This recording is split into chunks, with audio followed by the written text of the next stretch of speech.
much, everybody. We're going to have just a quick session with Steve Moore. Everybody knows Steve Moore with the Heritage Foundation, highly respected, one of the most highly respected economists and people that watch your money and know more about your money and your life than probably anybody I can think of.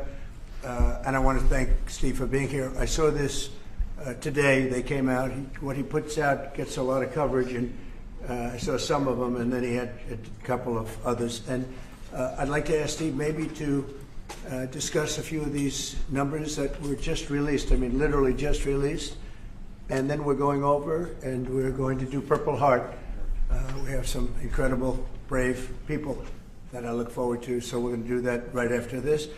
Steve, could you say a few words about the various charts? Thank you, Mr. President. So I called the President because I had some very good news from some new data that we've been able to put together that no one has ever seen before, and I'll just very quickly go through these. So I was telling the President that he did the right thing in calling for a new head of the Bureau of Labor Statistics, because this shows that over the last 2 years of the Biden administration, the BLS overestimated job creation by 1.5 million jobs. That's a, Mr. President, that's a gigantic error.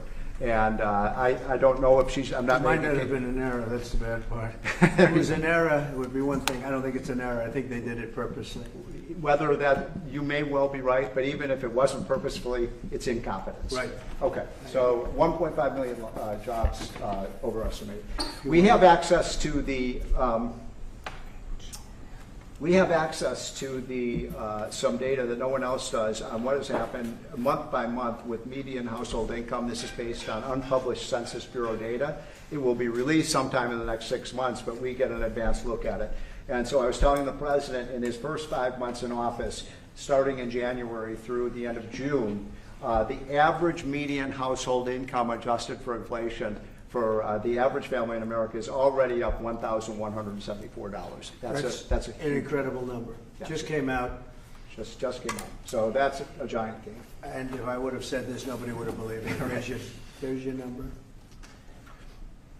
We're doing well. So the next one compares, we finally have the 2024 data on what happened with real family income in the United States. And so what I did was I compared the record in Donald Trump's first term with the Joe Biden first term. And you can see that, by the way, these dotted lines here, Mr. President, that's COVID. So if it had not been for COVID, these numbers would have been substantially better. But even taking account President Trump's last year in 2020, we saw a $6,400 real after inflation gain in income for the average family. And that compares with Joe Biden, which was a measly $551. So, Mr. President, you gain 10 times more income for the average family than Joe Biden is because of your policies.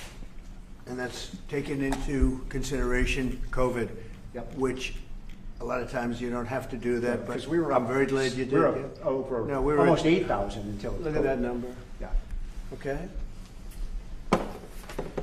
So then we looked at which families did the best. And we have data from the Census Bureau that shows by income percentage. So the 25th percentile is the lowest income, 75th percentile is the highest income. And what I find fascinating about this, Mr. President, is every income group did better. The red is President Trump, the blue is President Biden. Every single income group did better under President Trump. But what's really amazing is look what happened under Biden.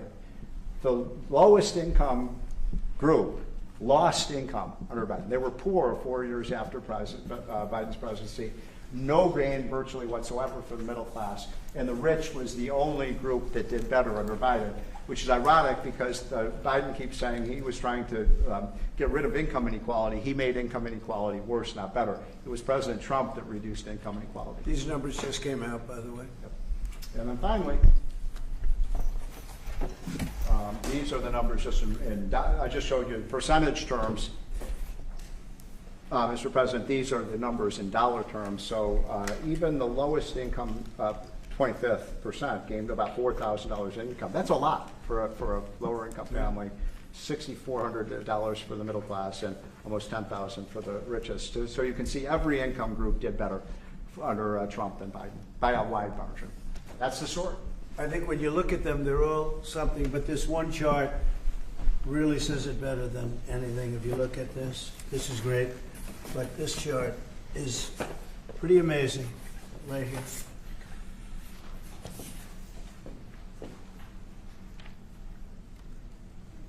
All new numbers.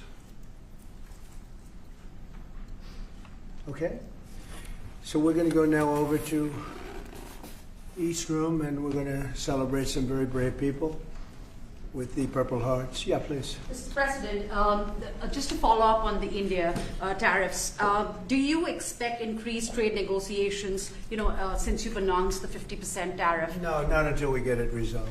Mr. President, is your deadline for Vladimir Putin agreeing to a ceasefire still stand tomorrow? Is that fluid now that talks are... Say it, what? Is your deadline still standing for Vladimir Putin to agree to a ceasefire tomorrow, or is that fluid now? It's going to be up to him. And do you, We're going to see what he has to say. It's going to be up to him. Very disappointed. Yeah. and do you have to meet with, does Putin have to meet with Zelensky in order and before you and Putin have to meet? Or are you No. Are you hoping So you're for willing to, that's actually important because President Putin said this morning he was pretty dismissive of this idea of meeting with President Who was? Zelensky. President Putin was. I don't know. I didn't hear For you him. to meet with him, he doesn't have to agree to meet with Zelensky. Is that what you're saying? No, he doesn't. No. So when do you think that meeting They would like to meet with me, and I'll do whatever I can to stop the killing. So last month, they lost 14,000 people killed last month. Every week is 4,000 or 5,000 people. So I don't like long waits. I think it's a shame. And they're mostly soldiers. They're Ukrainian and Russian soldiers, and some people from the cities where missiles are lobbed in, and you'll lose 35, 40 people a night, which is terrible. But no, mostly it's soldiers, and you're talking about, on average, 20,000 a month. 20,000 people are dying a month. Generally young people, soldiers. We're going to, speaking about soldiers, we'll see you over for Purple Hearts. Thank you, press. Thank you, press. Thank you, press. Thank you, press. Thank you, press. Thank you, press. Thank you, press. Thank you, press. Thank you, press. Thank you, press. Thank you, press. Thank you. Keep moving. Thank you. Thank you, press. Come on, guys, let's go. Thank you, guys. Thank you, Mr. President. Thank you, guys. Thank you. I just want to make sure this is right.